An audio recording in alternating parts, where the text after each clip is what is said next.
ਮੈਂ ਹਾਂ ਪ੍ਰਵੀਨ ਸ਼ਰਮਾ ਲੈ ਕੇ ਹਾਜ਼ਰ ਹਾਂ program update farming update farming program ਦੇ ਵਿੱਚ ਗੱਲਬਾਤ ਕਰਾਂਗੇ ਅੱਜ ਪੌਦਿਆਂ ਦੀ ਨਿਊਟ੍ਰੀਸ਼ਨ ਦੇ ਬਾਰੇ ਤੇ ਨਾਲ ਫਸਲਾਂ ਦੀ ਨਿਊਟ੍ਰੀਸ਼ਨ ਦੇ ਬਾਰੇ ਤੇ ਇਹਦੇ ਨਾਲ ਕੈਲੀਫੋਰਨੀਆ ਦੀ ਖੇਤੀ ਇਸ ਵੇਲੇ ਖੜੀ ਕਿੱਥੇ ਆ, ਕੈਲੀਫੋਰਨੀਆ ਦੀ ਖੇਤੀ ਦੇ ਵਿੱਚ ਕੀ ਚੈਲੰਜ ਨੇ, ਇਹਨਾਂ ਦੇ ਬਾਰੇ ਆਪਾਂ ਚਰਚਾ ਕਰਾਂਗੇ। ਮੇਰੇ ਨਾਲ ਸਟੂਡੀਓ ਦੇ ਵਿੱਚ ਦੋ ਅੱਜ ਗੈਸਟ ਸਾਡੇ ਮੌਜੂਦ ਹੋਣਗੇ, ਵੱਖ-ਵੱਖ ਵਿਸ਼ਿਆਂ ਦੇ ਮਾਹਰ। ਜਸਬੀਰ ਸਿੰਘ ਸਿੱਧੂ ਜੀ ਜਿਹੜੇ ਕਿ ਅਕਸਰ ਹੀ ਪੰਜਾਬੀ ਰੇਡੀਓ USA ਦੇ ਪ੍ਰੋਗਰਾਮ ਅਪਡੇਟ ਫਾਰਮਿੰਗ ਦੇ ਵਿੱਚ ਤੁਹਾਡੇ ਨਾਲ ਅਪਡੇਟਸ ਜਿਹੜੀਆਂ ਨੇ ਐਗਰੀਕਲਚਰ ਦੇ ਰਿਗਾਰਡਿੰਗ ਫਾਰਮਿੰਗ ਦੇ ਰਿਗਾਰਡਿੰਗ ਜਿਹੜੀਆਂ ਉਹ ਸ਼ੇਅਰ ਕਰਦੇ ਰਹਿੰਦੇ ਨੇ। ਜਸਬੀਰ ਸਿੰਘ ਜੀ, ਸਤਿ ਸ਼੍ਰੀ ਅਕਾਲ, ਸਵਾਗਤ ਹੈ ਜੀ ਪ੍ਰੋਗਰਾਮ ਅਪਡੇਟ ਫਾਰਮਿੰਗ ਦੇ ਵਿੱਚ। ਹਾਂਜੀ ਪ੍ਰਵੀਨ ਜੀ ਤੇ ਸਾਰੇ ਪੰਜਾਬੀ ਰੇਡੀਓ USA ਦੇ ਸਰੋਤਿਆਂ ਨੂੰ ਸੁਣਦਿਆਂ ਨੂੰ ਸਤਿ ਸ੍ਰੀ ਅਕਾਲ ਜੀ। ਤੇ ਇਹਨਾਂ ਦੇ ਨਾਲ ਨੇ ਜੇਮਸ ਲਵਲੇਡੀ ਜਿਹੜੇ ਕਿ ਨਿਊਟ੍ਰੀਸ਼ਨ ਐਕਸਪਰਟ ਨੇ, ਉਹਨਾਂ ਦਾ ਵੀ ਪ੍ਰੋਗਰਾਮ ਦੇ ਸਵਾਗਤ ਹੈ। Welcome James to our show. Thank you ਜੀ।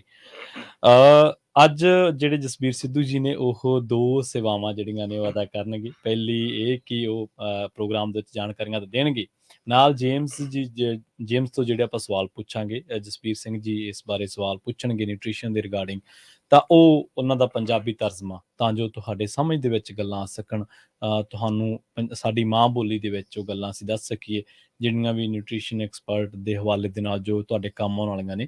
ਤਾਂ ਇਹ ਦੋਨੇ ਚੀਜ਼ਾਂ ਅੱਜ ਜਸਬੀਰ ਸਿੰਘ ਸਿੱਧੂ ਜੀ ਇਹ ਸੇਵਾਵਾਂ ਨਿਭਾਉਣਗੇ। ਤੇ ਆਪਾਂ ਪਹਿਲੀ ਸ਼ੁਰੂਆਤ ਇੱਥੋਂ ਹੀ ਕਰ ਲਈਏ ਜਸਬੀਰ ਜੀ ਕਿ ਵਰਲਡ ਦੇ ਵਿੱਚ ਇਸ ਵੇਲੇ ਬਹੁਤ ਤਕੜੀ ਬਹਿਸ ਹੈ ਖੇਤੀ ਨੂੰ ਲੈ ਕੇ। ਖੇਤੀ ਦੇ ਚੈਲੰਜ ਬੜੇ ਨੇ, ਖੇਤੀ ਦੇ ਵਿੱਚ ਜਿਹੜਾ ਕੰਪੀਟੀਸ਼ਨ ਆ ਉਹ ਬਹੁਤ ਹੈ, ਫਾਰਮਰਸ ਨੂੰ ਪ੍ਰਾਈਸ ਨਹੀਂ ਮਿਲ ਰਿਹਾ, ਉਹਨਾਂ ਕਿਸਾਨਾਂ ਨੂੰ ਉਹਨਾਂ ਫਾਇਦਾ ਨਹੀਂ ਮਿਲ ਰਿਹਾ। ਸਭ ਤੋਂ ਪਹਿਲੀ ਸ਼ੁਰੂਆਤ, ਕਿਉਂਕਿ ਪੰਜਾਬ ਦੀ ਖੇਤੀ ਦੇ ਹਵਾਲੇ ਦੇ ਨਾਲ ਵੀ ਆਪਾਂ ਦੇਖੀਏ ਤਾਂ ਇਹ ਚੁਣੌਤੀਆਂ ਹੈਗੀਆਂ ਨੇ। ਕੈਲੀਫੋਰਨੀਆ ਦੀ ਖੇਤੀ ਨੂੰ ਇਸ ਵੇਲੇ ਤੁਸੀਂ ਕਿੱਥੇ ਦੇਖਦੇ ਹੋ? ਕੀ ਇਹਦੇ ਚੈਲੰਜ ਨੇ, ਕੀ ਚੁਣੌਤੀਆਂ ਨੇ, ਤੇ ਕਿਸਾਨੀ ਦੇ ਪੱਖ ਤੋਂ, ਕਿਸਾਨੀ ਦੇ ਲਿਹਾਜ਼ ਤੋਂ? ਹਾਂਜੀ ਪ੍ਰਵੀਨ ਜੀ, ਜੋ ਦੇਖਿਆ ਜਾਵੇ ਨਾ ਕਿ ਦੁਨੀਆ ਦੇ ਵਿੱਚ ਹੀ ਐਗਰੀਕਲਚਰ ਨੂੰ ਕਾਫੀ ਚੈਲੰਜ ਆ, ਜਿੱਦਾਂ ਤੁਸੀਂ ਹੁਣੇ ਬਤਾਇਆਗਾ ਜੀ। ਤੇ ਕੈਲੀਫੋਰਨੀਆ ਉਹ ਤੋਂ ਬਾਹਰ ਨਹੀਂ ਗਈ। ਠੀਕ ਹੈ ਨਾ, ਜੋ ਕੁਝ ਜਾਣੀ ਦੀ ਇਸ ਵਕਤ ਪੰਜਾਬ 'ਚ ਹੋ ਰਿਹਾ ਉਹੀ ਕੈਲੀਫੋਰਨੀਆ 'ਚ ਆ ਜੀ, ਹੈ ਨਾ। ਤੇ ਪਰ ਜਿਹੜੇ ਆਪਾਂ ਨੂੰ ਦੇਖਣਾ ਪੈਣਾ ਕਿ ਉਹਨੂੰ ਕਿਹੜੇ ਅੰਡਰਲਾਈਂਗ ਫੈਕਟਰਸ ਆ ਜਿਹੜੇ ਉਹਨਾਂ ਨੂੰ ਡਰਾਈਵ ਕਰਦੇ ਆ। ਜੀ ਹੈ ਨਾ।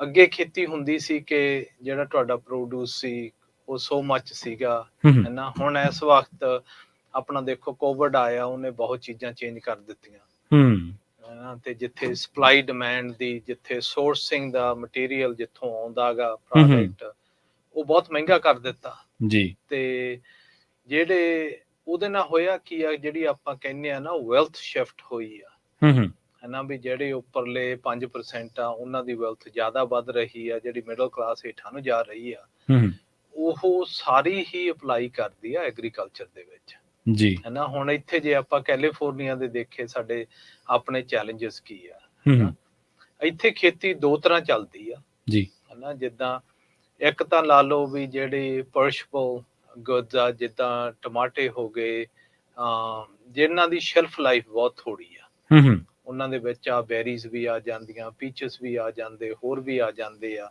ਹੈ ਨਾ, ਜਿਨ੍ਹਾਂ ਦਾ ਕਿ ਲਾਸਟ ਜੇ ਆਪਾਂ 15-20 ਸਾਲ ਦੇਖੋ ਉਦੋਂ ਜੀ ਜਿਹੜੇ ਟਰੀ ਕ੍ਰਾਪ ਸੀਗੇ ਉਹ ਬਹੁਤ ਪ੍ਰੋਫਿਟੇਬਲ ਸੀ ਦੁਨੀਆ ਦੇ ਵਿੱਚ। ਕਿਉਂ? ਲੋਕੀ ਹੈਲਥ ਕੌਨਸ਼ੀਅਸ ਸੀਗੇ, ਜਾਂਦੀ ਤੁਸੀਂ ਨਟਸ ਲਵੋ, ਪਿਸਟੈਚੀਓਸ ਲਵੋ, ਡਿਫਰੈਂਟ ਤੇ ਉਹਨਾਂ ਦੀ ਪਲਾਂਟਿੰਗ ਬਹੁਤ ਹੋ ਗਈ ਜੀ, ਤੇ ਉਹ ਵੀ ਜਾਣੀ ਦੀ ਅਨੇਬਲ ਕੀਤੀ ਗਈ। ਉਹ ਸਾਡੇ ਗਵਰਨਮੈਂਟ ਵੀ ਹੈਲਪ ਕਰਦੀ ਆ ਕਿ ਜਿੱਥੇ ਪਾਣੀ ਨਹੀਂ ਸੀ ਉੱਥੇ ਪਾਣੀ ਵੀ ਚਲਾ ਗਿਆ ਡ੍ਰਿਪ ਸਿਸਟਮ ਦੇ ਥਰੂ ਜੀ। ਵਰਾਇਟੀਆਂ ਉਦਾਂ ਦੀਆਂ ਬਣਾ ਦਿੱਤੀਆਂ ਕਿ ਜਿਹੜੀਆਂ ਹਾਈ ਯੀਲਡਿੰਗ, ਹਾਈ ਪ੍ਰੋਡਿਊਸਿੰਗ ਆ। ਉਹ ਜਿਹੜੀਆਂ ਹਾਈ ਪ੍ਰੋਡਿਊਸਿੰਗ ਯੀਲਡਿੰਗ ਵਾਲੀਆਂ ਵਰਾਇਟੀਆਂ ਗੀਆਂ, ਉਹ ਇਨਪੁਟਸ ਵੀ ਉਹਨਾਂ ਜ਼ਿਆਦਾ ਲੈਂਦੀਆਂ ਜੀ, ਉਹਨਾਂ ਨੂੰ ਬਿਮਾਰੀਆਂ ਵੀ ਜ਼ਿਆਦਾ ਲੱਗਦੀਆਂ। ਜਿਹੜੇ ਉਹਨਾਂ ਦੇ ਸੋਲੂਸ਼ਨ ਆ ਉਹ ਆਉਂਦੇ ਆ ਕਾਰਪੋਰੇਟ ਸਟਰਕਚਰ ਚੋਂ, ਕਾਰਪੋਰੇਟ ਕੰਪਨੀਆਂ ਚੋਂ। ਠੀਕ ਹੈ। ਹੁਣ ਜੇ ਆਪਾਂ ਦੇਖਿਆ ਜਾਵੇ ਕਿ ਜਿਹੜੇ ਵੀ ਪ੍ਰੋਡਕਟਸ ਆ ਰਹੇ ਆ, ਜਿਹੜੇ ਇਨਪੁਟਸ ਆ, ਉਹ ਤਕਰੀਬਨ ਡਬਲ ਟ੍ਰਿਪਲ ਹੋ ਗਏ ਆ ਜੀ। ਤੇ ਜਿਹੜੀ ਜਾਣੀ ਦੀ ਤੁਹਾਨੂੰ ਆਪਰੇਸ਼ਨ ਰਨ ਕਰਨ ਨੂੰ ਲੇਬਰ ਆ, ਕਾਸਟ ਆ, ਉਹ ਵੋਟਸ ਤੇ ਲਾ ਲਓ, ਹੋਰ ਲਾ ਲਓ, ਉਹ ਵੀ ਮਹਿੰਗੀ ਹੋ ਗਈ ਆ ਜੀ ਜੀ। ਤੇ ਜਿਹੜੀ ਕ੍ਰਾਪ ਦੀ ਪ੍ਰਾਈਸ ਆ ਉਹ ਫਾਰਮਰ ਨੂੰ ਘੱਟ ਆ, ਪਰ ਮਾਰਕੀਟ 'ਚ ਉਹਦੀ ਪ੍ਰਾਈਸ ਬਹੁਤ ਜ਼ਿਆਦਾ। ਠੀਕ ਹੈ ਨਾ। ਉਹਦੇ ਕਈ ਰੀਜ਼ਨ ਹੈਗੇ ਆ। ਹੁਣ ਇਸ ਵਕਤ ਜਿਹੜੇ ਜਾਣਦੀ ਸਪੈਸ਼ਲੀ ਜਿੱਦਾਂ ਹੁਣ ਇੱਥੇ ਆਲਮੰਡਸ ਆ, ਵਾਲਨਟਸ ਆ, ਆਲਮੰਡਸ ਦੀ ਵੀ ਇੰਡਸਟਰੀ ਨੂੰ, ਇਸ ਕੱਤੇ ਨੂੰ ਕੰਟਰੋਲ ਕੌਣ ਕਰਦਾ, ਹੈ ਨਾ। ਅੱਗੇ ਫਾਰਮਰ ਨੂੰ ਹਮੇਸ਼ਾ ਹੁੰਦਾ ਸੀ ਵੀ ਅਸੀਂ ਕੰਟਰੋਲ ਕਰਦੇ ਹਾਂ ਕਿ ਯੀਲਡ ਵਧਾਉਂਦੇ ਆ ਜੀ। ਅੱਜ ਉਹ ਕੰਟਰੋਲ ਕਾਰਪੋਰੇਟ ਹੱਥਾਂ ਦੇ ਵਿੱਚ, ਜਿੱਦਾਂ ਆਪਾਂ ਅਬਾਨੀ ਅਡਾਨੀ ਦੀ ਪੰਜਾਬ ਦੇ ਵਿੱਚ ਗੱਲ ਹੋਈ ਆ ਜੀ ਜੀ, ਉਦਾਂ ਇੱਥੇ ਵੀ ਬਹੁਤ ਅਬਾਨੀ ਅਡਾਨੀ ਆ, ਠੀਕ ਹੈ ਨਾ ਜੀ, ਜਿਹੜੇ ਕਿ ਕੈਪੀਟਲ ਬਹੁਤ ਲਾਉਂਦੇ ਆ ਜੀ, ਭਾਵੇਂ ਉਹ ਬੈਂਕਸ ਤੋਂ ਲੋਨ ਹੋਣ, ਹੋਰ ਕਿਤੋਂ ਹੋਣ, ਉਹ ਆਪਦੇ ਮੈਕਸਮਾਈਜ਼ ਕਰਨ ਦੇ ਲਈ ਪ੍ਰੋਫਿਟ ਪਈ ਜਾਣੀ ਦੀ, ਜਿਹਨੇ 100 ਮਿਲੀਅਨ 80 ਮਿਲੀਅਨ ਦੇ ਜਾਣ ਦੀ ਕੋਈ ਚੀਜ਼ ਖਰਾਬ ਖਰੀਦ ਲਈ ਆ ਜੀ ਜੀ, ਮੁੜ ਕੇ ਫਿਰ ਉਹ ਆਪਦੇ ਕੰਟਰੋਲ ਕਰਕੇ ਉਹਦੇ ਚ ਪੂਰਾ ਪ੍ਰੋਫਿਟ ਬਣਾਊਗਾ ਕਿ ਉਹਦੇ ਨਾਲ ਕੰਜ਼ੂਮਰ ਨੂੰ ਵੀ ਨਹੀਂ ਫਾਇਦਾ ਹੁੰਦਾ, ਫਾਰਮਰ ਨੂੰ ਨਹੀਂ, ਜਿਹੜੇ ਪ੍ਰੋਸੈਸਰ ਆ ਉਹ ਵੀ ਇੰਨੀ ਲਾਇਬਿਲਿਟੀ ਨਹੀਂ ਲੈਣਾ ਮੰਗਦੇ ਜੀ। ਹੁਣ ਜੇ ਆਪਾਂ ਦੇਖੋ, ਜਿਹੜੇ ਮੋਸਟਲੀ ਜਿਹੜੇ ਸਾਡੇ ਫਾਰਮਰ ਆ, ਉਹ ਪ੍ਰੋਸੈਸਰ ਦੇ ਮੇਨ ਉਹਨਾਂ ਦਾ ਵਿੰਡੋ ਆ ਜਿਹੜੀ ਕੰਟੈਕਟ ਆ, ਉਹ ਪ੍ਰੋਸੈਸਰ ਆ। ਪ੍ਰੋਸੈਸਰ ਕੋਲੇ ਜਦੋਂ ਵੀ ਕੋਈ ਵੀ ਸਮਾਨ ਚਲਾ ਜਾਂਦਾ, ਭਾਵੇਂ ਵਾਲਨਟ ਲਾ ਲਓ, ਚਾਹੇ ਬਦਾਮ ਲਾ ਲਓ, ਚਾਹੇ ਪਿਸਤਾ ਵੀ ਹੋਵੇ, ਉਹ ਜਦੋਂ ਉਹਦੀ ਡੋਰ 'ਚ ਚਲਾ ਗਿਆ, ਉਹਨੇ ਫਾਰਮਰ ਦਾ ਜਾਣੀ ਦੀ ਉਹਨੂੰ ਹੋ ਗਿਆ ਵੀ ਇੰਨੇ ਮੇਰੇ ਕੋਲੇ ਟਨ ਆ ਗਏ ਆ, ਠੀਕ ਹੈ। ਜੇ ਉਦੋਂ ਬਾਅਦ ਕੋਈ ਵੀ ਪ੍ਰੋਬਲਮ ਆਵੇ ਉਸ ਕ੍ਰਾਪ ਦੇ ਵਿੱਚ, ਉਹ ਫਾਰਮਰ ਦੀ ਪ੍ਰੋਬਲਮ ਨਹੀਂ, ਉਹ ਪ੍ਰੋਸੈਸਰ ਦੀ ਆ, ਠੀਕ ਹੈ ਜੀ। ਸੋ ਪ੍ਰੋਸੈਸਰ ਦਾ ਮੇਨ ਗੋਲ ਹੁੰਦਾ ਵੀ ਮੈਂ ਲਾਇਬਿਲਿਟੀ ਨਹੀਂ ਲੈਣੀ, ਵੀ ਜਿਹੜੀ ਵੀ ਪ੍ਰਾਈਸ ਤੇ ਮੈਂ ਉਹਨੂੰ ਵੇਚ ਸਕਦਾ ਉਹ ਵੇਚ ਦਿੰਦੇ ਆ ਉਦੋਂ ਜੀ, ਹੈ ਨਾ। ਤੇ ਜਦੋਂ ਉਹ ਵਿਕ ਜਾਂਦਾ ਤੇ ਉਹਨਾਂ ਨੇ ਆਪਦਾ ਪ੍ਰੋਸੈਸਿੰਗ ਕਾਸਟ, ਕਿਉਂ ਉਹਨਾਂ ਦਾ ਵੀ ਦਿਨੋਂ ਦਿਨ ਮਹਿੰਗਾ ਹੁੰਦਾ ਗਾ, ਜਿਹੜਾ ਅੱਗੇ 10-15 ਸੀਗਾ ਹੁਣ 40-50 ਸੈਂਟ ਹੋ ਗਿਆ, ਕਈ ਪ੍ਰੋਸੈਸਰ ਡਾਲਰ ਵੀ ਚਾਰਜ ਕਰਦੇ ਆ ਜੀ ਜੀ, ਉਹ ਆਪਦਾ ਪ੍ਰੋਸੈਸਰ ਕਰਕੇ ਜਾਂਦੀ ਦਸੰਬਰ ਜਨਵਰੀ ਚ ਵਿਹਲੇ ਹੋ ਜਾਂਦੇ ਆ, ਹੈ ਨਾ, ਵੀ ਸਾਡੀ ਲਾਇਬਿਲਿਟੀ ਵੀ ਗਈ ਆ, ਹੈ ਨਾ। ਹਾਂ, ਜਿਹੜੇ ਇੰਡੀਵਿਜੂਅਲ ਫਾਰਮਰਸ ਮੰਗਦੇ ਵੀ ਅਸੀਂ ਹੌਲੀ ਹੌਲੀ ਵੇਚਣੇ ਆ, ਉਹ ਫਿਰ ਆਪਦੀ ਰਿਸਕ ਤੇ ਵੇਚਦੇ ਆ, ਕਿਉਂ ਕੋਲਡ ਸਟੋਰੇਜ ਚੀਜ਼ਾਂ ਚਲੀਆਂ ਜਾਂਦੀਆਂ। ਸੋ ਇਕਨੋਮਿਕਲੀ ਜੇ ਅਸੀਂ ਦੇਖੀਏ ਨਾ, ਕਿ ਹਰ ਇੱਕ ਸੈਗਮੈਂਟ ਨੂੰ ਜਦੋਂ ਤੁਸੀਂ ਸਟੱਡੀ ਕਰਦੇ ਆ ਜੀ, ਉਹ ਹਰ ਇੱਕ ਹੀ ਫਾਰਮਰ ਨੂੰ ਪੁਸ਼ ਕਰ ਰਹੀ ਆ ਜੀ, ਹੈ ਨਾ। ਤੇ ਪ੍ਰੋਸੈਸਰ ਪੁਸ਼ ਕਰ ਰਿਹਾ ਹੈਗਾ ਕਿ ਉਹ ਰਿਸਕ ਨਹੀਂ ਮੰਗਦਾ, ਹੈ ਨਾ। ਤੇ ਜਿਹੜੇ ਬ੍ਰੋਕਰ ਆ, ਜਿਹੜੇ ਟ੍ਰੇਡਰਸ ਆ, ਉਹ ਮੈਕਸਮਾਈਜ਼ ਆਪਦੇ ਜਿੰਨਾ ਉਹ ਕੈਪੀਟਲ ਪਾਇਆ ਉਹ ਕਰ ਰਹੇ ਆ, ਠੀਕ ਹੈ। ਤੇ ਦੂਸਰੀ ਇਹ ਵੀ ਆ ਵੀ ਕੋਈ ਵੀ ਕਮੋਡਿਟੀ ਆ, ਅੱਗੇ ਜਿਹੜਾ ਕ੍ਰਾਪ ਸੀਗਾ ਕੋਈ, ਇਹ ਜਿਹੜਾ ਐਗਰੀਕਲਚਰ ਦਾ ਗੁੱਡ ਸੀ, ਉਹਦੀ ਪ੍ਰਾਈਸ ਇੰਨੀ ਨਹੀਂ ਸੀ ਜਿੰਨੀ ਹੁਣ ਆ। ਹੁਣ ਤੁਸੀਂ ਉਹਦੀ ਜਿਹੜੀ ਓਵਰਆਲ ਵੈਲਿਊ ਵੱਧ ਗਈ ਆ, ਉਹਦੇ ਨਾਲ ਬਿਗ ਇਨਵੈਸਟਰਸ ਆ ਗਏ ਆ, ਜਿਹੜੇ ਉਹ ਮਾਰਕੀਟ ਨੂੰ ਕੰਟਰੋਲ ਕਰਨਾ ਸ਼ੁਰੂ ਕਰਤਾ। ਇਹ ਟ੍ਰੈਂਡ ਘਟਣਾ, ਯਾਨੀ ਕਿ ਉੱਥੋਂ ਵਾਂਗੀ ਜਿਵੇਂ ਉੱਥੇ ਆਪਾਂ ਦੇਖਦੇ ਸੀਗੇ ਰੌਲਾ ਪੈਂਦਾ ਸੀਗਾ ਕਿ ਵੱਡੇ ਜਿਹੜੇ ਘਰਾਣੇ ਨੇ ਉਹ ਖੇਤੀ ਨੂੰ ਹੜੱਪਣਾ ਚਾਹੁੰਦੇ ਨੇ, ਤਾਂ ਉਹੀ ਦੌੜ, ਉਹੀ ਰੇਸ ਇੱਥੇ ਵੀ ਕਹੀ ਜਾ ਸਕਦੀ ਹੈ। ਹਾਂ, ਇੱਥੇ ਆ ਚੁੱਕੀ ਆ। ਹੁਣ ਇੱਥੇ ਦੇਖੋ, ਸਭ ਤੋਂ ਵੱਡਾ ਫਾਰਮਰ ਬਿਲ ਗੇਟਸ ਆ ਜੀ, ਹੈ ਨਾ ਜੀ। ਫਿਰ ਉਹਦੇ ਨਾਲ ਜਿਹੜੇ ਵੱਡੇ ਵੱਡੇ ਬੰਦੇ ਆ, ਉਹ ਜਾਣਦੀ ਜਿਹੜੇ ਜ਼ਿਆਦਾ ਇੱਥੋਂ ਦੇ ਅਮੀਰ ਲੋਕ ਆ, ਉਹ ਪ੍ਰਾਪਰਟੀਜ਼ ਖਰੀਦ ਰਹੇ ਆ, ਠੀਕ ਹੈ, ਹੈ ਨਾ। ਹੁਣ ਜੇ ਇੱਥੇ ਵੀ ਦੇਖੋ, ਜਿਹੜਾ ਬੰਦਾ ਕੋਈ 10,000 15,000 ਏਕੜ ਦੀ ਖੇਤੀ ਕਰਦਾ, ਉਹਦਾ ਮੇਨ ਗੋਲ ਆ ਕਿ ਅਸੀਂ ਨਿੱਕੇ ਫਾਰਮਰ ਨੂੰ ਕਿੱਦਾਂ ਮਾਰੀਏ, ਮਾਰ ਕੇ ਤਾਂ ਅਸੀਂ ਉਹਨੂੰ ਜਾਣਦੀ ਉਹਦੀ ਪ੍ਰਾਪਰਟੀ ਖਰੀਦ ਲਈਏ। ਅੱਛਾ, ਜਿਹੜੀ ਪਰਿਵਾਰਕ ਖੇਤੀ ਸੀ, ਫੈਮਿਲੀ ਫਾਰਮਿੰਗ, ਉਹ ਇੱਥੋਂ ਛੇਤੀ ਛੇਤੀ ਛਡਾ ਰਹੇ ਆ ਜੀ ਜੀ, ਹੈ ਨਾ। ਹੁਣ ਜੇ ਕੋਈ ਜਾਣਦੀ ਵੱਡੀਆਂ ਕੰਪਨੀਆਂ ਲਾ ਲਓ, ਕਾਰਪੋਰੇਸ਼ਨਸ ਲਾ ਲਓ, ਜਿਹੜੇ 5-10,000 ਏਕੜ ਦੀ 10,000 ਦੀ ਕਰਦੇ ਆ, ਉਹਨਾਂ ਦਾ ਮੇਨ ਗੋਲ ਆ ਕਿ ਜਿਹੜੇ ਪ੍ਰੋਸੈਸਰ ਆ ਉਹਨਾਂ ਚ ਇਨਵੈਸਟ ਕਰ ਦਿਓ, ਹੈ ਨਾ। ਕੋਈ ਹੋਰ ਉਹਦੇ ਜਾਣਦੀ ਜਿਹੜਾ ਆਪਦੀ ਪੋਰਟਫੋਲੀਓ ਆ, ਉਹ ਡਿਫਰੈਂਟ ਚੀਜ਼ਾਂ ਦੇ ਵਿੱਚ ਪਾ ਕੇ, ਚਾਹੇ ਜਿਹੜਾ ਆਪਦਾ ਕ੍ਰਾਪ ਆ ਉਹਦੀ ਜਾਣਦੀ ਸਾਨੂੰ ਜ਼ਿਆਦਾ ਪ੍ਰਾਈਸ ਮਿਲ ਜੇ, ਬਾਕੀਆਂ ਨੂੰ ਭਾਵੇਂ ਘੱਟ ਮਿਲੇ, ਠੀਕ ਹੈ, ਹੈ ਨਾ। ਜਿਹੜੀ ਇੱਥੇ ਅੱਗੇ ਆਪਾਂ ਅਮਿਤ ਸ਼ਰਮੇ ਨੇ ਵੀ ਕਵਰ ਕੀਤੀ ਸੀ, ਮੁੰਡੇ ਨੇ, ਕਾਫੀ ਚੰਗੀ ਸੀ ਉਹ, ਕਿ ਜਿਹੜੇ ਸਾਡੇ ਲੀਗਲ ਰਾਈਟਸ ਆ ਇੱਥੋਂ ਦੇ ਕੈਲੀਫੋਰਨੀਆ ਦੇ, ਉਹ ਮੋਸਟਲੀ ਪ੍ਰੋਸੈਸਰ ਤੋਂ ਹੱਥੋਂ ਵੇਵ ਕਰਾ ਲੈਂਦੇ ਆ ਜੀ, ਹੈ ਨਾ। ਤੁਸੀਂ ਸਾਈਨ ਕਰ ਦਿੰਦੇ ਆ ਵੀ ਸਾਡੇ ਰਾਈਟ ਕੋਈ ਨਹੀਂ, ਜਿੰਨੇ ਵੀ ਸਾਨੂੰ ਤੁਸੀਂ ਦੇਣਾ ਉਹਨੇ ਦੇ ਦਿਓ, ਠੀਕ ਹੈ, ਹੈ ਨਾ। ਤੇ ਉਦੋਂ ਬਾਅਦ ਵੀ ਜਾਣੀ ਦੀ ਫਿਰ ਉਹ ਹੁੰਦਾ ਵੀ ਏਦਾਂ ਹੀ ਆ। ਹੁਣ ਦੇਖੋ, ਆਲਮੰਡ ਆ, ਆਲਮੰਡ ਦੀ ਪ੍ਰਾਈਸਿਸ ਜਿੱਥੇ ਜਿਹੜੀਆਂ ਰਿਪੋਰਟਸ ਆਉਂਦੀਆਂ ਉਹ ਵੀ ਸਹੀ ਨਹੀਂ, ਹੈ ਨਾ। ਜਿਹੜਾ ਡੇਟਾ ਆਉਂਦਾ ਜਾਂਦੀ ਉਹ ਆ ਜਾਂਦਾ ਵੀ ਐਕਚੁਅਲ ਜਿੱਥੋਂ ਦੇਖੋ ਬੈਕਗਰਾਉਂਡ ਕਿੱਥੋਂ ਆ ਰਹੀ ਆ, ਕਿੱਦਾਂ, ਤੇ ਉਹਦੀ ਪ੍ਰਾਈਸ ਇਸ ਵਕਤ ਹੁਣ ਆਲਮੰਡ ਜਿਹੜੀ ਨਵੀਂ ਆਈ ਆ, ਮੈਂ ਇੱਕ ਅੱਜ ਪ੍ਰੋਸੈਸਰ ਦੀ ਦੇਖ ਰਿਹਾ ਸੀਗਾ, ਉਹਨਾਂ ਦੇ ਜਿਹੜੇ ਨਾਨ ਪ੍ਰੈਲ ਆ ਉਹ $80 ਨੂੰ ਆਏ ਵੇ ਆ, ਹਨਾ ਪਾਉਂਡ ਜੀ ਜੀ। ਤੇ ਜਿਹੜੀਆਂ ਕੈਲੀਫੋਰਨੀਆ ਵੈਰਾਈਟੀਆਂ ਉਹ ਤਾਂ $40 30 40 ਤੇ ਫਿਰਦੀਆਂ ਹਨਾ, ਜਿੱਥੇ ਕਿ cost break even almost $70 to $2 ਹੈਗਾ ਲੋਕ ਫਾਰਮਰਸ ਦਾ। ਸੋ ਆਬਵੀਅਸਲੀ ਜਦੋਂ ਤੁਸੀਂ ਏਦਾਂ ਦੀ ਸਿਚੁਏਸ਼ਨਸ ਆਉਂਦੀਆਂ ਜੀ, ਉਹ ਸਿਚੁਏਸ਼ਨ ਤੁਹਾਨੂੰ ਜਾਣਦੀ ਫੈਮਿਲੀ ਫਾਰਮ ਨੂੰ ਛੋਟਾ ਕਰਨਗੀਆਂ ਹੀ ਕਰਨਗੀਆਂ ਹਨਾ। ਇਹ ਉਹ ਚੇਂਜ ਹੈ ਨੀ ਗੀ ਜਿਹੜੀ ਕਿ ਆਪਾਂ ਕਹਿ ਦਈਏ ਵੀ 2-4 ਸਾਲ ਨੂੰ ਓਵਰ ਹੋ ਜੂਗੀ, ਅੱਗੇ ਪਾਣੀ ਦੀ ਸਿਚੁਏਸ਼ਨ ਆਈ ਉਹ ਠੀਕ ਹੋ ਜੂਗੀ, ਵੀ ਉਹਦੇ ਨਾਲ ਇਹ ਚੀਜ਼ਾਂ ਠੀਕ ਹੋਣ ਵਾਲੀਆਂ ਹੈਗੀਆਂ। ਇਹਦੇ ਇਲਾਜ ਵੀ ਹੈਗੇ ਆ, ਉਹ ਇਲਾਜ ਹਲੇ ਸਾਡੇ ਫਾਰਮਰ ਐਕਸੈਪਟ ਕਰਨ ਨੂੰ ਤਿਆਰ ਨਹੀਂ। ਅੱਛਾ, ਠੀਕ ਹੈ ਹਨਾ ਜੀ। ਉਹ ਜਿੱਦਾਂ ਪੰਜਾਬ ਦੇ ਵਿੱਚ ਵੀ ਸੇਮ ਹੀ ਆ। ਹਾਂਜੀ ਹਨਾ, ਜਿੱਥੇ ਕੋਰਪੋਰੇਟ ਫਾਰਮਿੰਗ ਇਕੱਠੇ ਹੋ ਕੇ ਉਹਨਾਂ ਦੀ ਬਾਇੰਗ ਪਾਵਰ ਆ, ਇਕੱਠੇ ਹੋ ਕੇ ਕੋਰਪੋਰੇਟ ਦੀ ਸੈਲਿੰਗ ਪਾਵਰ ਆ, ਉਹ ਜਿੰਨਾ ਚਿਰ ਨਹੀਂ ਹੁੰਦਾ ਉਹਦੀ ਸਰਵਾਈਵੇਬਿਲਿਟੀ ਕੋਈ ਵੀ ਕਰਾਪ ਆ ਉਹ ਹੋ ਨਹੀਂ ਸਕਦੀ। ਠੀਕ ਹੈ, ਇੱਕ ਮੋਨੋਪੋਲੀ ਟਾਈਪ ਬਣ ਚੱਕੀ ਆ ਹਨਾ। ਜੇ ਤੁਸੀਂ ਉਹਨਾਂ ਨਾਲ ਨਹੀਂ ਬਣਦੇ, ਉਹਨਾਂ ਨਾਲ ਤੁਹਾਡੀ ਬਾਇੰਗ ਪਾਵਰ ਨਹੀਂ ਗੀ, ਉਹਨਾਂ ਨਾਲ ਤੁਹਾਡੀ ਲੈਵਰੇਜ ਨਹੀਂ ਕਰ ਸਕਦੇ, ਕਿਉਂ ਇਸ ਵਕਤ ਕੋਈ ਫਾਰਮਰ ਆ ਉਹਨੂੰ ਕਿਸੇ ਚੀਜ਼ ਦੀ ਲੈਵਰੇਜ ਨਹੀਂ, ਨਾ ਫਿਊਲ ਦੀ ਆ, ਨਾ ਲੇਬਰ ਤੋਂ ਘਟਾ ਸਕਦੇ ਆ, ਨਾ ਕੋਈ ਫਰਟੀਲਾਈਜ਼ਰ ਤੋਂ, ਕੋਈ ਹੋਰ ਜਿੰਨੇ ਵੀ ਇਨਪੁਟਸ ਆ ਉਹਨੂੰ ਦੇਣੇ ਹੀ ਪੈਣੇ ਆ। ਖਰਚੇ ਤਾਂ ਉਹਦੇ ਟੋਟਲ ਕਾਸਟ ਤੇ ਹੀ ਹਾਂ, ਖਰਚੇ ਉਹਦੇ ਜ਼ਿਆਦਾ ਗੇ ਤੇ ਪ੍ਰਾਈਸ ਵੀ ਉਹਨੂੰ ਉਹੀ ਮਿਲੂਗੀ ਜੋ ਕੋਈ ਦੇਣਾ ਮੰਗਦਾ ਹੋਊਗਾ।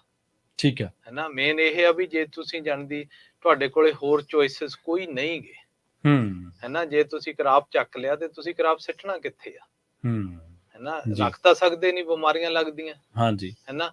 ਤੇ ਫਿਰ ਉਹ ਜਦੋਂ ਕਾਰਪੋਰੇਟ ਹੱਥਾਂ 'ਚ ਜਾਂਦਾ, ਅੱਗੇ ਹੈ ਨਹੀਂ ਸੀ, ਉਹ ਪਿਛਲੇ 3-4 ਸਾਲਾਂ ਤੋਂ ਜ਼ਿਆਦਾ ਹੁੰਦਾ ਜਾਂਦਾ। ਜਿਹੜੀ ਰੇਟ ਤੇ ਉਹ ਵੱਧ ਰਿਹਾ ਹੈਗਾ ਉਹ ਰੇਟ ਸਿੱਧਾ ਕਹਿ ਰਿਹਾ ਹੈਗਾ ਕਿ ਇਹ ਫੈਮਿਲੀ ਫਾਰਮ ਨੂੰ ਲਿਮਿਨੇਟ ਕਰੂਗੀ। ਹੁਣ ਪਿਛਲੇ ਸਾਲ ਦੇ ਵਿੱਚ ਦੀ ਇੰਨੀਆਂ ਕੋਆਪਸ ਕੈਲੀਫੋਰਨੀਆ 'ਚ ਬਣੀਆਂ ਨਾ 10-15, ਕੋਈ ਵੱਡੀਆਂ ਕੋਈ ਛੋਟੀਆਂ ਹਨਾ। ਜਦੋਂ ਅਸੀਂ ਸਾਡੀ ਪੱਗ ਦੇਖਦੇ ਹਾਂ, ਪੱਗ ਵੀ ਕੋਆਪ ਆ ਜੀ ਜੀ ਹਨਾ, ਅਸੀਂ ਨਾਨ ਪ੍ਰੋਫਿਟ ਆ ਹੋਰ ਵੀ ਦੱਸੀ ਦਾ ਹਨਾ।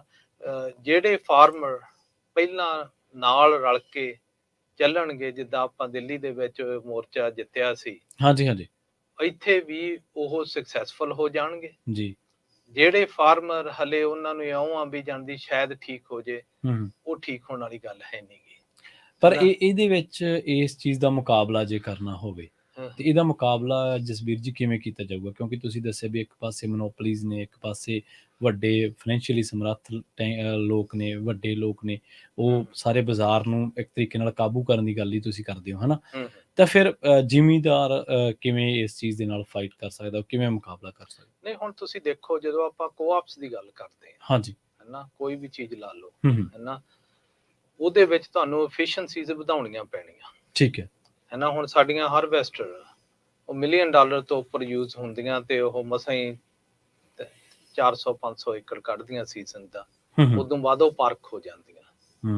ਜਿਹੜੀਆਂ ਇਕੁਇਪਮੈਂਟ ਆ ਉਹ ਸਾਰੀਆਂ ਉਹਦੀ ਯੂਜ਼ੇਬਿਲਿਟੀ ਬੜੀ ਲੋ ਆ ਜੀ। ਉਹ ਜਿੰਨਾ ਜਦੋਂ ਕੋਆਪ 'ਚ ਉਹ ਆਊਗੀ ਚੀਜ਼ਾਂ, ਉਹਨਾਂ ਦੀ ਐਫੀਸ਼ੀਐਂਸੀਜ਼ ਵਧੂਗੀ ਤੇ ਉਹ ਤੁਹਾਨੂੰ ਸਸਤਾ ਹੋਊ। ਫਿਰ ਜਦੋਂ ਤੁਸੀਂ ਪ੍ਰਾਈਸਿਸ ਦੇਖਦੇ ਆ ਹਨਾ, ਹੁਣ ਦੇਖੋ ਜਿਹੜੇ ਕੈਮੀਕਲ ਪ੍ਰਾਈਸਿਸ ਆ ਹਾਂਜੀ, ਉਹਨਾਂ 'ਚ ਫਰਕ ਬਹੁਤ ਜ਼ਿਆਦਾ ਹੈਗਾ ਜੀ ਹਨਾ। ਆਹ ਹਰਬਸਾਈਡ ਰਾਉਂਡ ਅਪ ਦੀਆਂ ਆਪਣੇ ਲੋਕ ਗੱਲਾਂ ਕਰਦੇ ਆ ਹਨਾ, ਉਹ ਵੈਰੀ ਕਰਦੀ ਆ ਵੀ ਜਾਣਦੀ ਕੋਈ $15-18 ਦੀ ਆ ਤੇ ਕੋਈ ਜਾਣਦੀ 50 ਦੀ ਵੀ ਵੇਚਦਾ।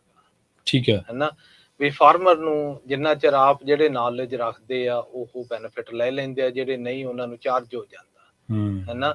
ਫਿਰ ਇਹ ਆ ਵੀ ਜੇ ਤੁਹਾਡੀ ਬਾਇੰਗ ਪਾਵਰ ਜ਼ਿਆਦਾ ਗਈ, ਜੇ ਅਸੀਂ 1,00,000 ਏਕੜ ਦੀ ਕੋਈ ਚੀਜ਼ ਖਰੀਦਦੇ ਆ, ਉਹਦਾ ਮੁੱਲ ਬਹੁਤ ਹੀ ਡਿਫਰੈਂਟ ਆ। ਇਹ ਬਿਲਕੁਲ ਸਹੀ ਹਨਾ, ਤੇ ਉਹਦੀ ਯੂਜ਼ ਵੀ ਬਹੁਤ ਡਿਫਰੈਂਟ ਆ। ਉਹ 'ਚ ਐਕਸਪਰਟ ਵੀ ਲਿਆ ਕੇ ਉਹਦੀ ਐਫੀਸ਼ੀਐਂਸੀ ਡਿਫਰੈਂਟ ਵਧਾ ਸਕਦੇ ਆ ਹਨਾ। ਤੇ ਫਿਰ ਤੁਸੀਂ ਦੇਖੋ ਫਿਊਲ ਆ ਜੀ, ਸਾਰੇ ਕਹਿੰਦੇ ਆ ਜੋ ਹੁਣ ਆਪਣੇ ਟਰੱਕਾਂ ਵਾਲੇ ਵੀਰ ਬਹੁਤ ਆ ਇੱਥੇ, ਵੀ ਉਹਨਾਂ ਨੂੰ ਕਿਤੇ 80 ਸੈਂਟ, ਕਿਸੇ ਨੂੰ $1 ਮਿਲਦਾ ਵਾਲੀਅਮ ਦੇ ਹਿਸਾਬ ਨਾਲ। ਜਿੰਨਾ ਫਿਊਲ ਯੂਜ਼ ਹੁੰਦਾ ਖੇਤਾਂ 'ਚ ਉਹਨਾਂ ਕਿਤੇ ਵੀ ਨਹੀਂ, ਬਹੁਤ ਜ਼ਿਆਦਾ ਹੁੰਦਾ ਜੀ। ਉਹ ਜਦੋਂ ਤੁਸੀਂ ਬਾਇੰਗ ਪਾਵਰ ਵਧਾਉਣੇ ਆ, ਮੁੜ ਕੇ ਫਿਰ ਜੇ ਤੁਹਾਡੇ ਕਰਾਪ ਆ ਜਿਹੜੇ ਜਾਂਦੀ, ਜੇ 1,00,000 ਏਕੜ ਦਾ 50 ਮਿਲੀਅਨ ਚਾਹੇ ਲਾ ਲਓ, ਕਿੰਨੇ ਵੀ 100 ਮਿਲੀਅਨ ਪਾਉਂਡਸ ਕਿਸੇ ਚੀਜ਼ ਦੀ ਤੁਹਾਡੇ ਕੋਲੇ ਆ, ਤੁਹਾਡੇ ਕੋਲੇ ਸਟਰੈਂਥ ਆ, ਫਿਰ ਤੁਸੀਂ ਉਸ ਚੀਜ਼ ਤੇ ਵੇਚ ਸਕਦੇ ਆ ਜਿਹੜੀ ਪ੍ਰਾਈਸ ਤੇ ਤੁਸੀਂ ਮੰਗਦੇ ਆ। ਠੀਕ ਹੈ। ਕਿਉਂ ਰਿਸਕ ਤੁਸੀਂ ਲਵੋਗੇ, ਮੈਨੇਜ ਤੁਸੀਂ ਸਾਰਾ ਕਰੋਗੇ, ਫਿਰ ਉਹ ਤੁਸੀਂ ਸਿੱਧਾ ਐਂਡ ਯੂਜ਼ਰ ਨੂੰ ਵੇਚੋਗੇ ਜਿੱਦਾਂ ਬ੍ਰਾਂਡਸ ਬਣੇ ਆ, ਹੈਨਾ। ਤੇ ਦੂਸਰੀ ਇਹ ਗੱਲ ਆ, ਰੀਜ਼ਨ ਆਪਣੇ ਨਾਲ ਅੱਜ ਜੇਮਸ ਵੀ ਆਏ ਆ ਨਾ। ਹਾਂਜੀ। ਜਿਹੜਾ ਸਾਡਾ এনवायरमेंट ਆ, ਹਾਂਜੀ, ਉਹ ਬਹੁਤ ਇਫੈਕਟ ਕਰਦਾ। ਉਹ ਇੰਨੀ ਇਫੈਕਟ ਹੋ ਰਿਹਾ ਗਾ ਕਿ ਜਦੋਂ ਦੀ ਸਾਡੀ ਪਾਣੀ ਦਾ ਲੈਵਲ ਲੋ ਗਿਆ ਗਾ, ਉਹਨੇ ਜਾਣਦੀ ਪਾਣੀ ਦੀ ਕੁਆਲਿਟੀ ਖਰਾਬ ਹੋਣ ਕਾਰਨ ਤੇ ਮਿੱਟੀ ਵੀ ਖਰਾਬ ਹੋਈ ਆ। ਠੀਕ ਹੈ। ਜਿਹੜੇ ਨਿਊਟ੍ਰੀਸ਼ਨ ਲੈਵਲ ਇਸ ਵਕਤ ਆ, ਉਹ ਬਹੁਤ ਆਫ ਬੈਲੈਂਸ ਹੋਏ ਵੇ ਆ ਜੀ। ਹੁਣ ਜਿਹੜੇ ਆਮ ਸਿਚੁਏਸ਼ਨਸ ਆ ਰਹੀਆਂ, ਹੁਣ ਪਿਛਲੇ ਵੀਕ ਬਹੁਤ ਮੀਂਹ ਪਿਆ ਬੇਕਰਸਫੀਲਡ ਏਰੀਆ 'ਚ, ਹਾਂਜੀ, ਹਨਾ। ਉਹਦਾ ਮਤਲਬ ਕੀ ਆ ਹੈ, ਉਸ ਏਰੀਆ ਦੇ ਵਿੱਚ ਪੈਣ ਦੇ ਨਾਲ ਬਦਾਮ ਆਬਵੀਅਸਲੀ ਠੀਕ ਆ, ਜਿਨ੍ਹਾਂ ਦੇ ਵਾਈਨ ਗ੍ਰੇਪ ਆ, ਹੋਰ ਆ, ਹਨਾ, ਉਹਨਾਂ ਦੁਬਾਰਾ ਸਪਰੇਅ ਕਰਨੀ ਪੈਂਦੀ ਆ। ਕੈਨਪੀਸ ਵਧੀਆਂ ਗਈਆਂ ਸਾਰੀਆਂ, ਹਨਾ। ਤੇ ਜੇ ਤੁਸੀਂ ਦੇਖਿਆ ਜਾਵੇ ਵੀ ਜਾਣਦੀ ਇਸ ਵਕਤ ਜਿੱਦਾਂ ਹੁਣ ਫਿਰ ਅਫੋਰਡੇਬਿਲਿਟੀ ਦੇ ਕੁਐਸਚਨ ਆ ਜਾਂਦਾ, ਹਾਂਜੀ, ਹਨਾ। ਹੁਣ ਡਿਫਰੈਂਟ ਲੈਵਲ ਤੇ ਆਪਾਂ ਜੇਮਸ ਤੋਂ ਵੀ ਪੁੱਛਾਂਗੇ ਵੀ ਕਿਹੜੀ ਚੀਜ਼ ਚੰਗੀ ਕਿਹੜੀ ਮਾੜੀ ਹੈ, ਹਨਾ, ਤੇ ਵੀ ਕੀ ਕਰਨਾ ਚਾਹੀਦਾ। ਹਾਂਜੀ ਬਿਲਕੁਲ, ਮੈਂ ਇਸੇ ਗਲਤੀ ਆ ਰਿਹਾ ਸੀਗਾ ਜਦੋਂ ਤੁਸੀਂ ਨਿਊਟ੍ਰੀਸ਼ਨ ਦਾ ਤੇ ਰੁੱਤਾਂ ਦਾ, ਮੀਂਹ ਦਾ ਜ਼ਿਕਰ ਕੀਤਾ, ਵੀ ਆਪਾਂ ਇਹੀ ਸਵਾਲ ਇਹਨਾਂ ਨੂੰ ਕਰ ਲਈਏ ਕਿ ਕੀ ਫਰਕ ਜਿਹੜਾ ਉਹ ਮਹਿਸੂਸ ਕੀਤਾ ਜਾ ਰਿਹਾ ਇਸ ਵੇਲੇ, ਤੇ ਕਿੰਨਾ ਕੁ, ਜਿਵੇਂ ਤੁਸੀਂ ਕਿਹਾ ਕਿ ਬਹੁਤ ਜ਼ਿਆਦਾ ਫਰਕ ਪੈ ਗਿਆ ਹੁਣ ਪਾਣੀ ਦੀ ਕੁਆਲਿਟੀ ਕਰਕੇ, ਸੋਇਲ ਦੀ ਜਿਹੜੀ ਉਪਜਾਊਪਣ ਮਿੱਟੀ ਦੇ, ਜਿਵੇਂ ਆਪਾਂ ਪੰਜਾਬੀ 'ਚ ਗੱਲ ਕਰ ਲਈਏ, ਤਾਂ ਉਹਦੀਆਂ ਕਿੰਨੀਆਂ ਕੁ ਕੰਪਲੇਂਟਸ ਤੇ ਕਿੰਨਾ ਕੁ ਫਰਕ ਇਹ ਮਹਿਸੂਸ ਕਰਦੇ ਆ। So James, the question that we've been talking about really is the impact of overall in farming. Economic impacts are there, but also the environmental impacts. The drought that we had, it caused a lot of the degradation in the water quality, which impact the soil, the whole system. So I think a part of it is, before we get to, is it's probably good to tell our audience a little bit of your background. Then we can get into a lot of the issues that farmers are seeing with their trees being yellow, or the vines are not holding enough crop, and a lot of people having bricks issues or sugar not getting to that level. So can you explain it, to just give your background, because James is in the top 5% of the CCAs in California, and that could really understand the issues the farmers or the trees, vines, everything is going through. I grew up in Oregon, in the Corvallis, south of Corvallis area, between Corvallis and Eugene. My dad had 2,300 acres of a seed operation there before the events of Jimmy Carter caught up with him. And I graduated from Oregon State University with a crop science degree, went out, worked as a PCA for a number of years, and then got an opportunity to come to California, work as a sales rep for nutrition. And that's kind of where I've been ever since, is working with nutrition since then. And so I've been here in California 25 and a half years now. So I've been there a while. So ਜੇ translate ਕਰਕੇ ਆਪਾਂ ਇਹਨਾਂ ਨੂੰ ਨਾ, ਸਾਡੇ audience ਨੂੰ, James Oregon ਤੋਂ ਆਇਆਗਾ, ਠੀਕ ਹੈ। ਇਹਦੇ ਫਾਦਰ ਸੀਡ ਦੀ ਕੰਪਨੀ ਸੀ, ਹਾਂਜੀ, ਨਿੱਕੇ ਹੁੰਦੇ ਤੋਂ ਕੰਮ ਕਰਦੇ ਆ ਇਹ, ਠੀਕ ਹੈ। ਤੇ ਓਰਗਨ ਸਟੇਟ ਚੋਂ ਇਹ ਕ੍ਰਾਪ ਸਾਇੰਸ ਦੇ ਵਿੱਚ ਗ੍ਰੈਜੂਏਟ ਹੋਇਆ। 25 ਸਾਲ ਤੋਂ ਵੱਧ ਹੋ ਗਏ ਆ ਇਹਨਾਂ ਨੂੰ ਇੱਥੇ ਕੈਲੀਫੋਰਨੀਆ ਦੇ ਵਿੱਚ ਨਿਊਟ੍ਰੀਸ਼ਨ ਮੈਨੇਜ ਕਰਦਿਆਂ ਨੂੰ ਕ੍ਰਾਪ ਦੀ, ਠੀਕ, yeah. So I think, James, getting deep down right into the questions, what are some of the impacts that you have now seen from the drought? Reason the issues is all the crops are taking yield hit, whether you're in almonds or you're in vineyard or you're in various different crops. A couple of things that I've seen is that with the water quality, where it's been the last several years, we've had to deal with a lot of bicarbonate and salts out there. Those have been very heavy on the soil out there, and it's been hard for a lot of guys to get ahead of that, because they tie up a lot of nutrition out there in the field, especially your potassium, more so than most people realize how much your potassium gets tied up with bicarbonates and salts out there. Calcium is the second thing out there. It ties up a lot of calcium in the soil solution. And calcium is what you need to get tonnage in your crop, whether it's grapes or almonds, But phosphate's the other thing out there that a lot of guys haven't put a lot of money into over the last several years because there hasn't been a lot of money. But phosphate's needed to move your micronutrients so you can get sugars. And sugars is what gives you volume out there. And then the potassium is what moves it from the leaf to the fruit. So you can get sugars and weight out there. Size gives you size in your kernel, gives you size in your grape crop, along with the calcium giving you weight. And those are a couple of big things I've seen that's been really tied up out there and continues to remain tied up. Now you look at all the rain we've gotten. Well, the guys have gotten a lot of rain. One of the first things that usually gets tied up with rain out there is your phosphate. Yeah. And then cold soil temperatures late into the spring makes phosphate unavailable, and phosphate you needed to move your micronutrients to get your growth and development you need out there in the tree and or vine.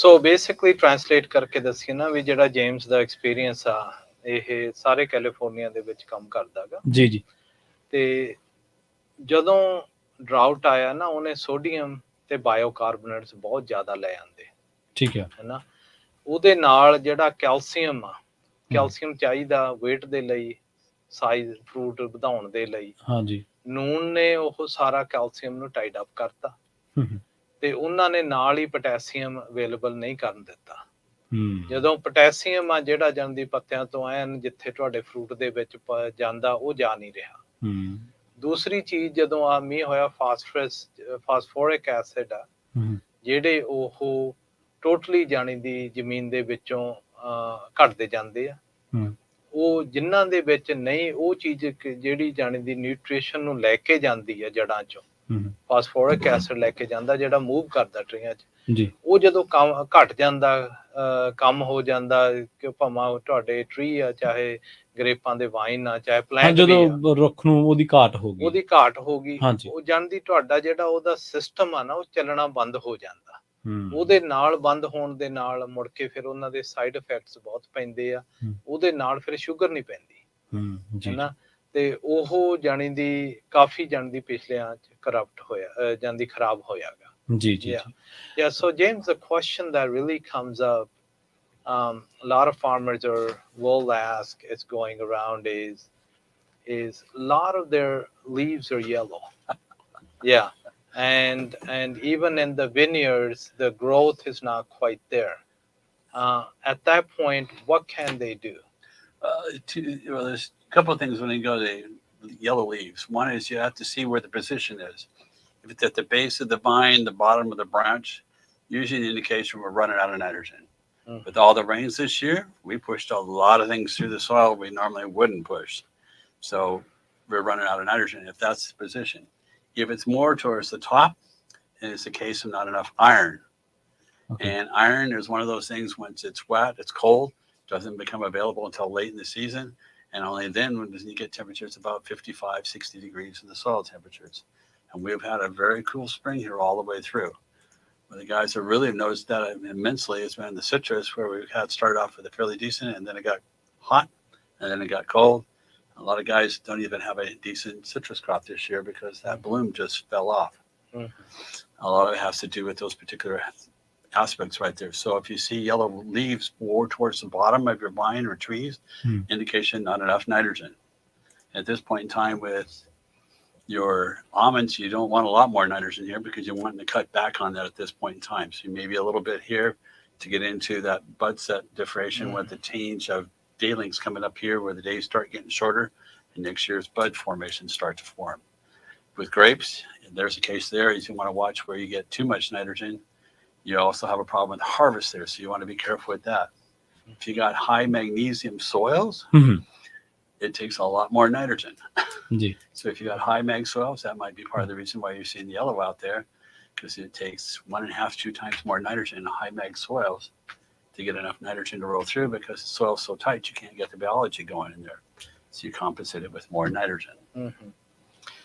ਸੋ ਜਿਹੜਾ ਆਪਾਂ question ਕੀਤਾ ਸੀ ਨਾ ਬਾਲੇ ਆਪਣੇ ਸਰੋਤਿਆਂ ਦਾ question ਆਉਂਦਾ ਵੀ ਸਾਡੇ ਪੱਤੇ ਪੀਲੇ ਹੋਏ ਵੇ ਆ ਹਨਾ ਤੇ ਉਹ ਕ੍ਰਾਪ ਨਹੀਂ ਹੋ ਜਾਂਦਾ ਵੀ ਘੱਟ ਲੱਗਿਆਗਾ ਉਹਦੇ ਕਾਹਦੇ ਜਾਣਦੀ ਕੀ ਰੀਜ਼ਨ ਹੋ ਸਕਦੇ ਆ ਹਨਾ ਜੋ ਜੇਮਸ ਨੇ ਦੱਸਿਆ ਨਾ ਵੀ ਜੇ ਤਾਂ ਤੁਹਾਡੇ ਹੇਠਲੇ ਜਾਣਦੀ ਪੱਤਿਆਂ ਦੇ ਕੈਨਪੀ ਦੇ ਹੇਠਾਂ ਜਾਣਦੀ ਜਿੱਥੋਂ ਮੁੱਢ ਸ਼ੁਰੂ ਹੁੰਦੇ ਆ ਚਾਹੇ ਵਾਈਨਸ ਆ ਉੱਥੇ ਜੇ ਯੈਲੋ ਹੋ ਰਹੇ ਆ ਤਾਂ ਉੱਥੇ ਨਾਈਟ੍ਰੋਜਨ ਦੀ ਘਾਟ ਆ। ਠੀਕ ਹੈ। ਤੇ ਜੇ ਤੁਹਾਡੇ ਪੱਤੇ ਯੈਲੋ ਉੱਪਰ ਹੋ ਰਹੇ ਆ, ਫਿਰ ਉੱਥੇ ਆਇਰਨ ਦੀ, ਮੈਗਨੀਜ਼, ਉਹਨਾਂ ਦੀ ਘਾਟ ਆ, ਹਨਾ, ਵੀ ਉਹ ਪਾਉਣੀ ਪੈਣੀ ਆ। ਇੱਕ ਇਹ ਵੀ ਆ ਵੀ ਜਿੰਨਾ ਆਪਣਾ ਮੀਂਹ ਪਿਆ ਸੀ ਉਹਦੇ ਨਾਲ ਨਾਈਟ੍ਰੋਜਨ ਲੀਚ ਗਰਾਊਂਡ 'ਚ ਬਹੁਤ ਜਾਂਦੀ ਚਲੀ ਗਈ ਆ। ਠੀਕ ਹੈ। ਹਨਾ, ਬੂਟਿਆਂ ਨੂੰ ਨਹੀਂ। ਫਿਰ ਕਈ ਖੇਤ ਹੈਗੇ ਆ ਜਿਨ੍ਹਾਂ 'ਚ ਮੈਗਨੀਜ਼ੀਅਮ ਬਹੁਤ ਜ਼ਿਆਦਾ ਹੈਗਾ। ਜੀ।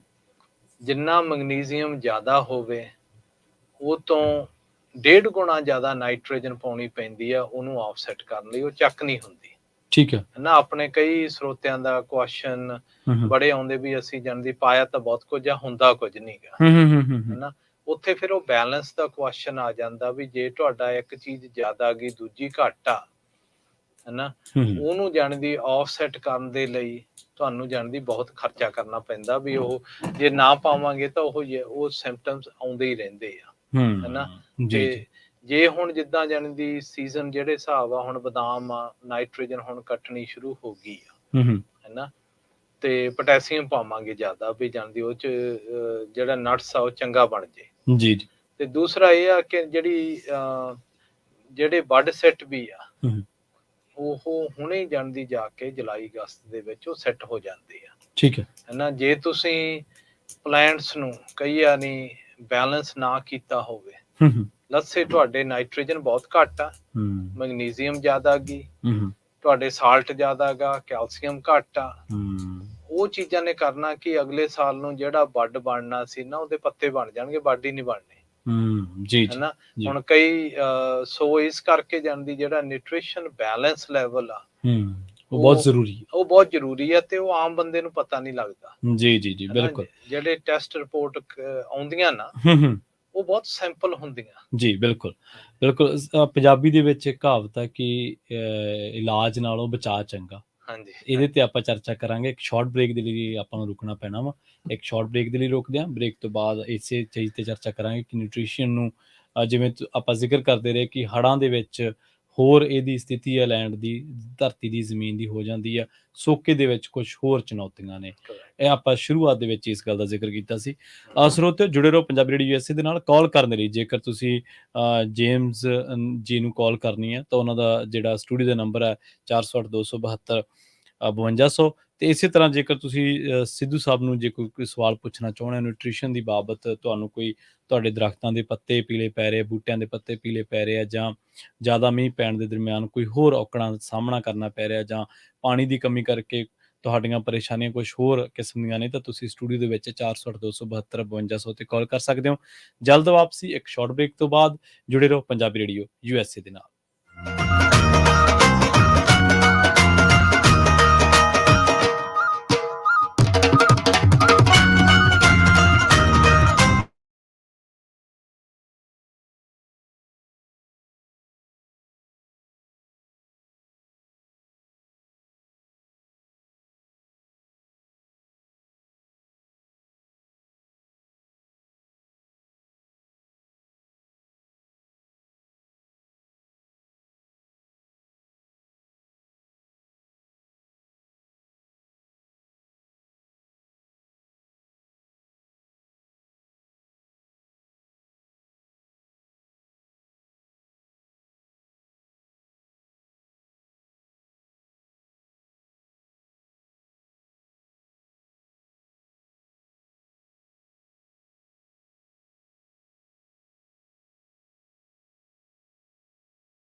ਬ੍ਰੇਕ ਤੋਂ ਬਾਅਦ ਇੱਕ ਵਾਰ ਮੁੜ ਤੋਂ ਤੁਹਾਡਾ ਸਾਰਿਆਂ ਦਾ ਸਵਾਗਤ ਹੈ ਪ੍ਰੋਗਰਾਮ ਅਪਡੇਟ ਫਾਰਮਿੰਗ ਦੇ ਵਿੱਚ ਅੱਜ ਆਪਣੇ ਨਾਲ ਦੋ ਪੈਨਲਿਸਟ ਨੇ ਜਿਹੜੇ ਕਿ ਆਪਣੇ ਆਪਣੇ ਜਿਹੜੇ ਉਹਨਾਂ ਦੇ ਵਿਸ਼ੇ ਨੇ ਉਹਨਾਂ ਦੇ ਐਕਸਪਰਟ ਨੇ।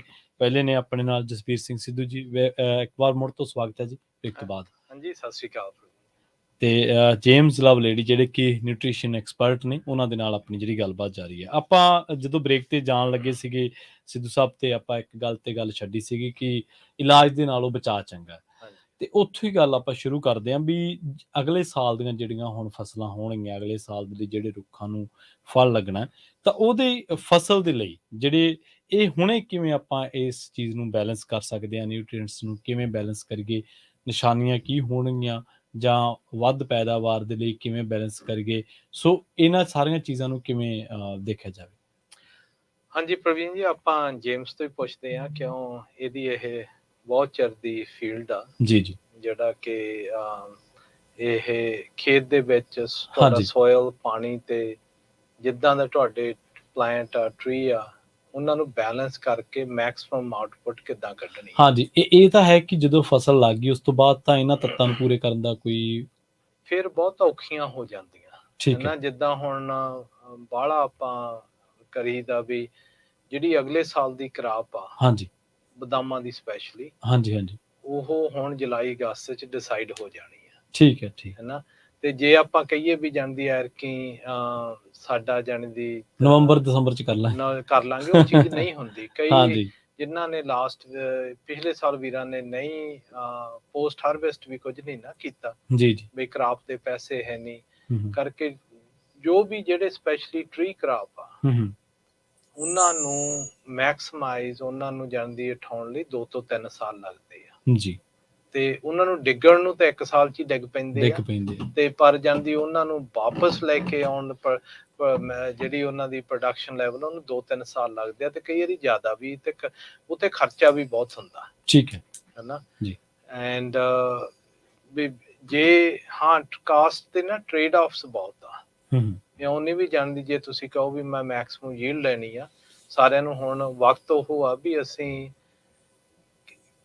ਕਿੰਨੀ ਕੁ ਯੀਲਡ ਮੰਗਦੇ ਆ ਤੇ ਉਹਨਾਂ ਕੁ ਅਸੀਂ ਕਾਸਟ ਦੇ ਨਾਲ ਬੈਲੈਂਸ ਕਰੀਏ ਜੀ ਨਾ। ਵੀ ਜੇ ਤੁਸੀਂ ਘੱਟ ਵੀ ਖਰਚਾ ਕਰਨਾਗਾ, ਉਹ ਕਿਹੜੀ ਚੀਜ਼ ਘੱਟ ਕਰ ਸਕਦੇ ਆ ਜੀ। ਜੇ ਤੁਸੀਂ ਆਮ ਕੰਪਨੀਆਂ ਨੂੰ ਪੁੱਛੋ, ਕਿਉਂ ਉਹ ਹੈਗੀ ਕਮਰਸ਼ੀਅਲ ਕੰਪਨੀਜ਼, ਹਾਂਜੀ, ਉਹਨਾਂ ਨੇ ਉਹ ਚੀਜ਼ ਤੁਹਾਨੂੰ ਦੇਣੀ ਆ ਜੋ ਉਹਨਾਂ ਨੂੰ ਮੈਕਸਿਮਮ ਪ੍ਰੋਫਿਟ ਚ ਹੋਵੇ। ਬਿਲਕੁਲ ਸਹੀ। ਜਿੱਦਾਂ ਹੁਣ ਜੇਮਸ ਵਰਗੇ ਹੋਰ ਬਹੁਤ ਲੋਕ ਆ ਇੱਥੇ ਜਿਹੜੇ ਤੁਹਾਨੂੰ ਇਹ ਦੱਸਣਗੇ ਵੀ ਤੁਹਾਨੂੰ ਜਾਣੇ ਦੀ ਇਹਨਾਂ ਚੀਜ਼ਾਂ ਦੀ ਲੋੜ ਆ, 5-7 ਦੀ ਤਾਂ ਜ਼ਰੂਰੀ ਆ ਜੀ। ਵਾਧੂ ਖਰਚਾ ਐਵੇਂ ਤੁਸੀਂ ਜਿਹੜਾ ਬਾਹਲਾ ਨਾ ਕਰੋ, ਇੱਥੇ ਜਾਂਦੀ ਤੁਸੀਂ ਫੋਕਸ ਕਰਕੇ ਲੀਸਟ ਤੁਸੀਂ ਅਗਲੇ ਸਾਲ ਨੂੰ ਵੀ ਤੁਹਾਡਾ ਜਿਹੜਾ ਕ੍ਰਾਪ ਆ ਉਹ ਮੈਕਸਿਮਮ ਯੀਲਡ ਦੇ ਜਾਵੇ ਜੀ, ਹੈ ਨਾ। Yeah. So James, one of the question is we're heading into this season is pretty much done. Yes. For almonds, walnuts, pistachios, grapes. What can farmers do, trading off a lot of the financial challenges they have? What are some of the key things that they could look at going into prepping for next year's crop? A couple of things that I've seen over the years is that one is making sure your calcium on your soil test is balanced to where it should be on the CEC, somewhere between 62 and 68%, depending on where your CEC is on your soil. Be sure that's up to where it needs to be. Secondly is be sure your phosphate's in place where it needs to be, and then your micronutrients, because those are the kind of things you're going to load up in the roots for the winter. So those are the kind of things you want to make sure in place. The calcium opens up the soil, gets drainage going through it when you got too much magnesium in there. So offsets that, but also with that, it gets salts to flow through for the winter months. The potassium right now is where you want to finish off your potassium, because it's the movement of carbohydrates from the leaves to the fruit. And if it's not to the fruit, which is most cases on almonds, you're pretty well done with your fruit there. It's moving carbohydrates from the leaves to the roots to set up the tree going into the winter months. Grapes, you still got to get that thing to the end where you can get the bricks, and a lot of that has to do with getting your potassium in place, assuming you got your phosphate micronutrients in place to get the bricks. If you got the bricks in, the potash to move it into the fruit and set that plant up after harvest going into the winter months, so it gets out next spring with a real bang and a push.